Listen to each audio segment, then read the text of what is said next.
Welcome to the Saturday Evening News. I'm Joe Paris. It was unfortunately a disappointing start to the Alpine World Cup in Sun Valley today. Both the men's and women's downhill races forced to be canceled.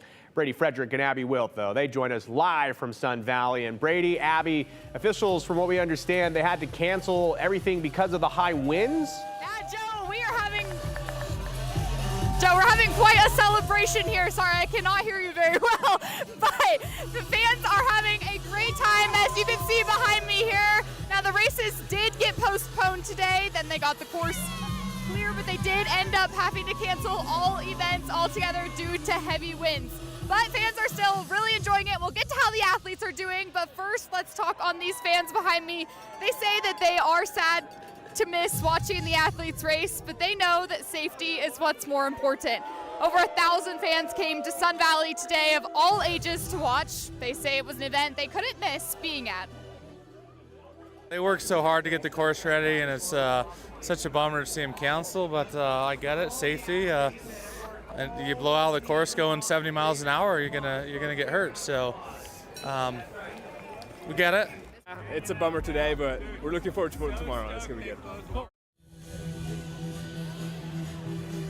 Fans were keeping in good spirits and making the most of being outside and spending time together in Sun Valley, and we're still looking forward to the racers competing tomorrow as planned. There's still plenty of things for fans to enjoy. There's this opera event that we're at going on. Then tonight, the Bare Naked Ladies and Sugar Ray are performing at the 5850 Fest in downtown Ketchum. And like I said, fans are having a lot of fun behind me here, and they are definitely making the most of today being canceled. And Brady, I don't know if any athletes are out here right now, but tell us what they were thinking. You know, it is tough, because as you can see, the spectators are just having an absolute blast right now. I don't blame them. For the spectators, this is a bit of a bummer because they can't reschedule the race, and this is the finals of the downhill competition. So that means that if you are at the top of the standings today, congrats, you won. But for those who are trying to make up some ground with a win, they are out of luck. Still, it did not take away from the excitement of the podium ceremony. This season, Switzerland has completely dominated the downhill portion. All three at the top of the men's category were Swiss skiers, headlined by Marco Odermatt. He took first overall with a commanding lead over his fellow countrymen. Definitely a name to be watching out for in Milan. On the women's side, a little bit more drama to this one. Italy's Federica Brignone won the overall downhill cup. That's the second of her career in the discipline, but Austria's Cornelia Hutter was just 16 points behind. She could have potentially jumped into first with a win today. She just didn't get the chance. After the race, both athletes shared the same sentiment. They wish they could have taken it down the hill for real.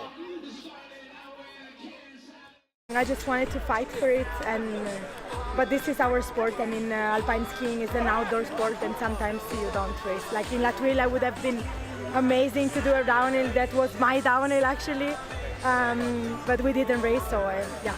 The weather, we can control the weather.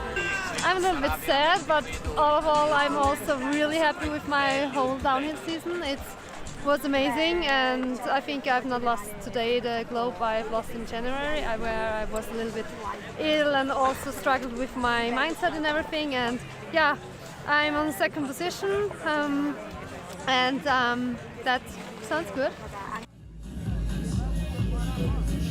So let's take it on Team USA. Lauren Machuga finished fourth overall in the Downhill World Cup. Unfortunately, she was too far back. A win today really wouldn't have put her on the podium. As for Idaho native Breezy Johnson, she took seventh overall.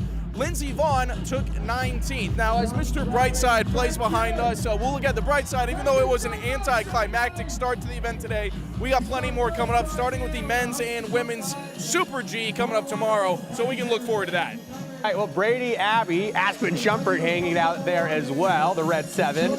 Curious, we will talk more at 10 tonight, but I want to find out where the people... We roped Aspen into the fun, so she's here now.